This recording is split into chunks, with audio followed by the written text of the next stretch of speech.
Hello fellow students and welcome to Group 4's presentation on cooking from home during COVID-19. Firstly on our agenda, we will provide some background information on our topic, followed by some secondary research based on academic literature. Then we will show some primary research which we conducted through surveys and observational research. And finally, we will conclude on the topic and provide some suggestions for the future. Moving on to the background of our project.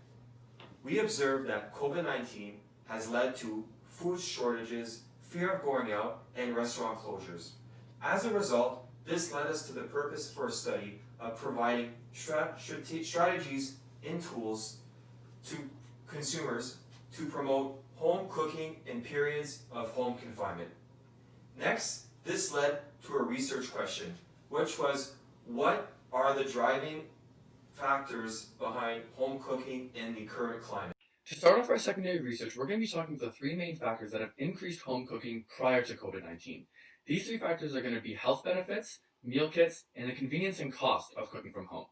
The first factor that has had an increase on home cooking is health benefits. According to an article from BDC called Health Mania, 33% of Canadians are actually willing to pay a premium for health-enhancing products. In this article, it also shows that the awareness of negative effects from fast food and processed food has caused a shift in trend towards fresh produce and from soft drinks to water. We studied Coca-Cola's income over the past decade and noted that in 2012, Coca-Cola had an income of $48 billion down to $37 billion in 2019. This helps our hypothesis to show that consumers do care about the health benefits of what they are consuming. The second pre-COVID-19 factor that has had an increase on Canadian consumers cooking from home is meal kits. Meal kits are boxes with pre-portioned ingredients and recipe cards that allow consumers to cook healthy, restaurant-quality food in their own homes. This is great for consumers that don't necessarily know how to cook. HelloFresh is the largest meal kit delivery service in Canada, reaching over 95% of its areas. And as you can see from this chart here, from 2013 to 2019, HelloFresh's income has increased at an exponential rate. During COVID-19, restaurants actually started selling their own food in meal kits that should be picked up or delivered through any delivery service such as Uber Eats and Skip the Dishes. Two restaurants in Ottawa that did this is Cora's and Joey Rito. The third factor that has had an increase on Canadian consumers cooking from home prior to COVID-19 is the convenience and cost of cooking from home. Fast food only became popular in the first place because it was very cheap and it was convenient. However, grocery stores now offer delivery and pickup services, making cooking from home more convenient. Also, fast food is no longer as cheap as it once was. As you can see from this graph here on the right, the price of a Big Mac, which is the blue line, greatly surpasses the Consumer Price Index, which is the red line, from January 1986 to January 2014.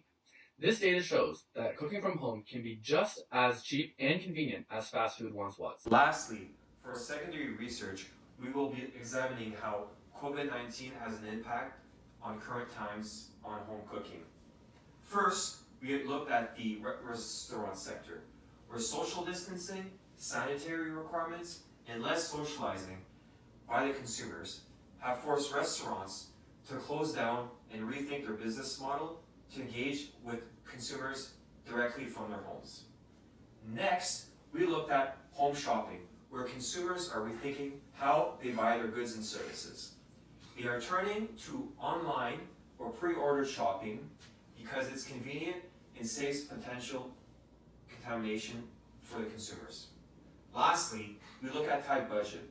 As many have lost income, many consumers are turning to home cooking as it is a more cost-efficient way. Following our thorough secondary analysis, we have developed the following research hypothesis. More Canadians are cooking from home as seen through delivery services, restaurants, and the effect of COVID-19. Hi, I will be presenting our first primary research effort, which was doing a survey.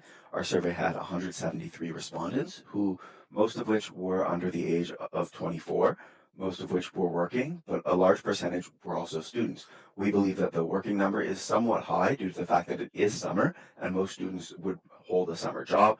We also found that nearly 60% of people live at home. The reason that this is important is due to the fact that most people are still having their parents or guardian cook for them, with approximately 50% of people saying that. We also found that most people describe themselves as competent cooks, and this makes sense because competent was the middle of our range of the terms we use to describe someone's cooking abilities. Now, we also surveyed people on the changes in their eating habits and cooking habits during the COVID-19 outbreak, which represents approximately the last 6 months. We found that people have been ordering less delivery, with around 63%, and people have been cooking more at home with a proportion of almost 69%. This supports most of the secondary research that we have done by showing that people, in fact, are eating more meals cooked at home. And we found that due to the fact that people are cooking more meals at home, a lot of them, approximately half, have gotten better at cooking, which is extremely valuable. We've also found that buying a cookbook or doing a meal kit delivery service increases someone's chances of feeling more comfortable at the grocery store due to the fact that they are getting recipes that they can recreate themselves. And now my teammate will explain our second primary research effort, which was using Google Trends. In addition to our formal primary research done in the survey, we also conducted some observational research through Google Trends. Google Trends is a Google application that shows how often a search term is entered into a search engine over a period of time. Numbers are indexed on a scale from 0 to 100, with 100 being the peak popularity and 50 being half of that peak popularity.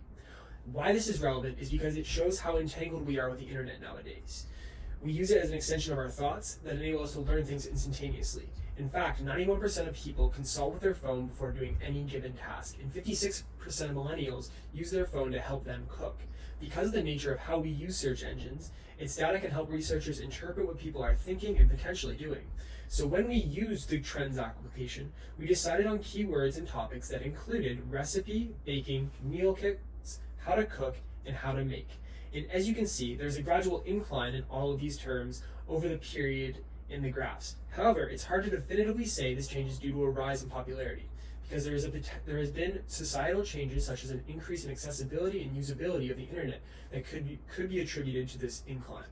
However, when we cross-examine these graphs with the search interest in coronavirus, we can see a correlation and a trend emerge, with a spike in search interest in all terms associated with home cooking at the same time of a spike of interest in the searches in coronavirus, some being the highest they've ever been before in a 16-year period.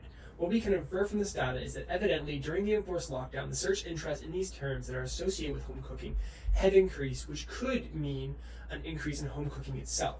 This data can help reinforce the aforementioned research and can help strengthen our hypothesis that cooking from home has surged in popularity due to COVID. It is evident that COVID-19 actually was the turning point that caused consumers to increasingly start cooking at home and making their meals home cooked again. From here on out, to continue this trend, it is ultimately up to the consumer to decide if they wish to keep cooking at home even when restaurants start opening up again and are more accessible. And a huge influence is obviously brand owners and marketers as well.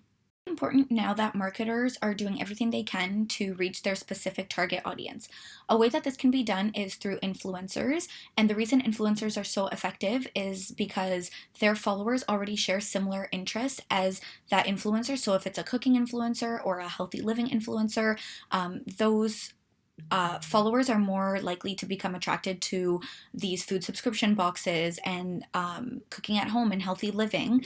And food subscription boxes can also market by giving discount codes to attract new customers. And a big thing is also for storefronts to be putting out their cookbooks and their kitchen appliances to the front so that it can target more consumers and influence them to cook at home subconsciously. As a brand owner, something that can be done to draw awareness to their own brand and to ensure that these trends continue past COVID is that some restaurants are releasing their popular recipes. So, for example, Canada's Wonderland released their funnel cake recipes so that families can enjoy cooking that at home. Some restaurants are actually making DIY kits for their most popular recipes so that families can do that at home cooking rather than in the restaurant. And stores are putting price cuts on some of their items for cooking appliances and cookbooks, so it actually draws consumers to buy those products and it will influence them to keep cooking at home with those products post-COVID. Ultimately, it is up to the consumer to decide if they want to keep cooking at home and making these at-home meals. Following influencers and chefs will definitely influence them to keep making these recipes and to follow along with them. Making fun dinner parties with their family will put the fun and spice back into cooking with the family and making at-home meals. And lastly, following along with cookbooks and dietitians will influence the consumer to follow along with these eating habits. But ultimately, it is up to the consumer to decide if at-home cooking is something they wish to do post-COVID.